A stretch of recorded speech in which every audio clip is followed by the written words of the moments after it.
नमस्ते दोस्तों।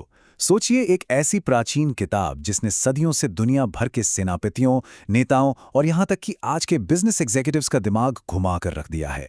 हाँ, हम बात कर रहे हैं दुनिया के सबसे मशहूर military text the art of war की। इसे पढ़ना एक बात है, पर क्या आपने कभी सोचा है कि इसके लेखक सुन त्सु सच में थे भी या नहीं? और एक शांतिप्रिय समाज में ऐसी भयानक युद्ध नीति की किताब आई कहाँ से? तो चलिए बिना वक्त गवाए सीधे इस सोर्स मटेरियल की गहराई में उतरते हैं और इसके रहस्यों से पर्दा उठाते हैं। कहानी की शुरुआत होती है महान इतिहासकार सुसु मा चेन के एक बेहद हैरानगेज किस्से से। जब सुन त्सु ने वू राज्य के राजा होलू के सामने अपनी युद्ध नीतियां पेश की, तो राजा ने थोड़ा मजाक उड़ाते हुए एक अजीब सी चुनौती दे डाली। राजा ने पूछा, क्या तुम्हारी ये डिसिप्लिन की टेक्निक्स मेरे महल की महिलाओं पर भी काम करेंगी?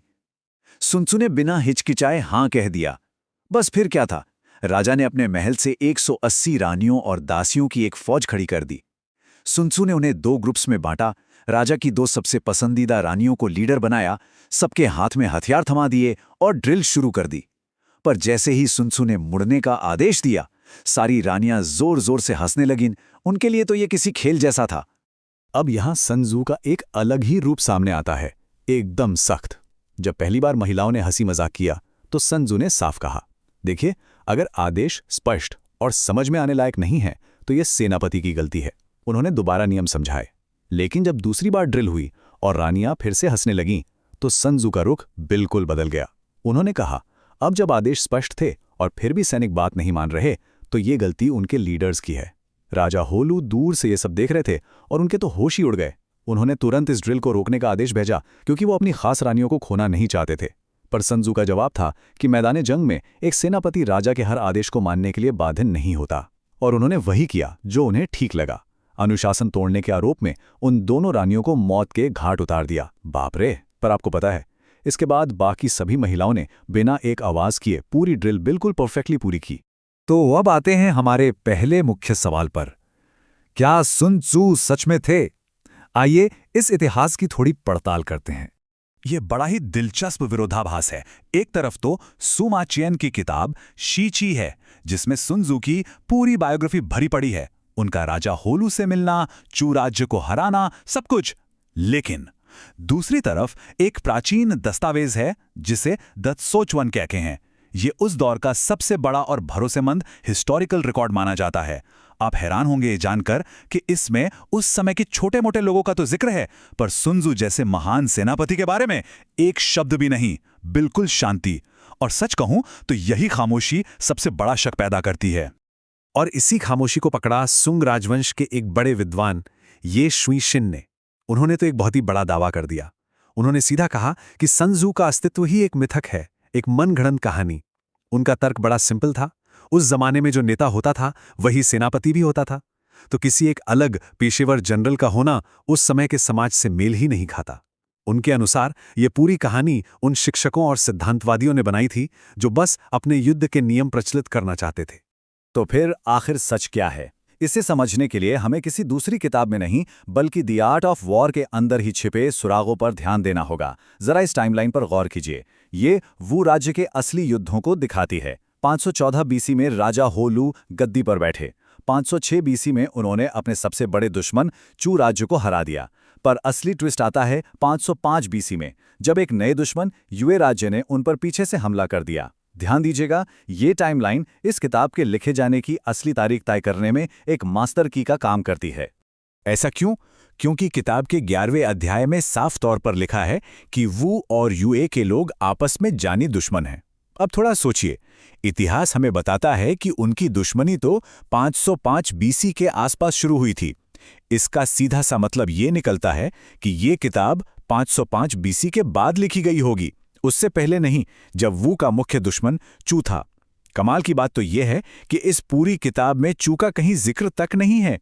इससे बिल्कुल साफ हो जाता है कि इसकी रचना उस दौर में हुई थी जब यूए एक नया और भयानक दुश्मन बन चुका था। चलिए अब आगे बढ़ते हैं। प्राचीन दस्तावेज को बचाना, सदियों के सफर की कहानी। आखिर ये महान किताब इतने सालों बाद हम तक पहुंची कैसे? इस टेक्स्ट का सफर सच में किसी मूवी से कम नहीं है, और ये मुख्य रूप से 4 कदमों से होकर गुजरा। शुरुआत में मूल रूप से सिर्फ 13 अध्याय थे, लेकिन सदियों बाद जैसे जैसे sun tzu का नाम मशहूर हुआ, हान राजवंश तक आते आते लोग 82 चैप्टर्स का दावा करने लगे, जिनमें से ज़्यादातर शायद फर्जी थे जो बाद में जोड़े गए। फिर सून राजवंश के दौरान ची टिएन पाओ ने एक संकलन बनाया जो सदियों तक कहीं खोया रहा, और अंत में सालों बाद सन हिंगियन नाम के एक विद्वान को एक मंदिर की पुरानी लाइब्रेरी में वो खोई हुई कॉपी मिल गई। उन्होंने इसे बाकी बचे खुचे पुराने डॉक्यूमेंट से बड़ी बारीकी से मिलाया और वो स्टैंडर्ड टेक्स्ट तैयार किया जिसे आज हम सब पढ़ते हैं। अब बात करते हैं उन लोगों की जिन्होंने इसे समझने में हमारी मदद की। टिप्पणीकार, राजवंशों की आवाज़ें। अगर ये लोग नहीं होते तो शायद आज हम इस किताब के गहरे मतलब समझ ही नहीं पाते। इतिहास में ऐसे 11 महान व्यक्ति हुए हैं जिन्होंने इन मुश्किल नियमों को आसान शब्दों में समझाया, जैसे cao cao, जो बिल्कुल नेपोलियन की तरह एक महान और सख्त सेनापति थे। उन्होंने इस किताब की पहली और सबसे छोटी व्याख्या लिखी। फिर तू मू जैसे मशहूर कवि आए जिन्होंने इतिहास के कुछ बहुत ही एक्सट्रीम एग्जाम्पल्स इसमें जोड़े, और उसके बाद चैंग यू जैसे व्याख्याकार जिन्होंने इस कठिन टेक्स्ट को बिल्कुल पानी की तरह साफ और आसान कर दिया। अलग अलग सदियों के इन लोगों ने मिलकर इस प्राचीन किताब को आज हमारे और आपके समझने लायक बनाया है। अब यहाँ एक बड़ा दार्शनिक सवाल या कहें कि एक विरोधाभास सामने आता है।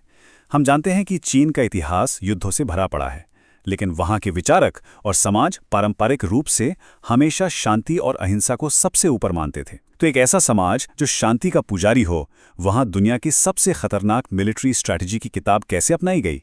इस सवाल ने कई इतिहासकारों का दिमाग चकराया है। ध्यान रहे, हम यहाँ किसी एक विचारधारा की तरफदारी नहीं कर रहे हैं, बल्कि इस सोर्स मटेरियल के आधार पर इस डिबेट को ठीक से समझने की कोशिश कर रहे हैं। दरअसल उस दौर में दो बिल्कुल अलग विचारधाराएं चल रही थी। एक तरफ था ऑर्थोडॉक्स शांतिवाद। इन लोगों के लिए सदाचार, सभ्यता और किसी भी कीमत पर शांति बनाए रखना सबसे जरूरी था। ये लोग किसी भी रूप में युद्ध की कड़ी आलोचना करते थे। लेकिन दूसरी तरफ कुछ ऐसे इतिहासकार और विचारक थे जो युद्ध को न्याय और सजा का एक बड़ा रूप मानते थे। उनका बड़ा ही प्रैक्टिकल सा मानना था कि जैसे एक समाज में अपराधियों को सजा देना जरूरी है, बिल्कुल वैसे ही असभ्य और गलत काम करने वाले राज्यों को सजा देने के लिए युद्ध करना बहुत जरूरी है। इसे और अच्छे से समझने के लिए सुमा चिएन और टू मू जैसे इतिहासकारों का तर्क सुनिए। उनका कहना था कि जेल में बंद करना या चौराहे पर सजा देना और मैदान जंग में दुश्मनों को मारना, इन दोनों बातों का मूल उद्देश्य एक ही है, दुष्टों को सजा देना और आम लोगों को शांति देना। उनका बड़ा साफ मानना था कि बिना ताकत का इस्तेमाल किए आप बुराई और क्रूरता को बिल्कुल नहीं रोक सकते। इस नजरिए से देखें तो उनके लिए युद्ध शांति लाने का ही एक बहुत बड़े पैमाने पर किया गया तरीका था। तो अंत में इन सभी तथ्यों, किताबों के लंबे सफर और इन दार्शनिक बहसों को देखने के बाद एक बड़ा सवाल वहीं आकर खड़ा हो जाता है। आप खुद सोचिए, क्या sun tzu वाकई में एक अकेले लेजेंडरी जीनियस थे, या फिर सदियों की युद्ध नीतियों को मिलाकर एक मिथक, एक मनगढ़ंत कहानी बना दी गई थी? या शायद लगातार छल, कपट और युद्धों से जूझते उस युग में ऐसी किताब और ऐसे योद्धा का पैदा होना तय ही था? ये एक ऐसी पहेली है जो आज भी उतनी ही दिलचस्प है। उम्मीद है आज की इस पड़ताल ने आपको इस प्राचीन किताब को एक बिल्कुल नए नजरिए से देखने पर मजबूर किया होगा। आज के लिए बस इतना ही। आपसे जल्दी मिलेंगे एक नए और रोचक विषय के साथ।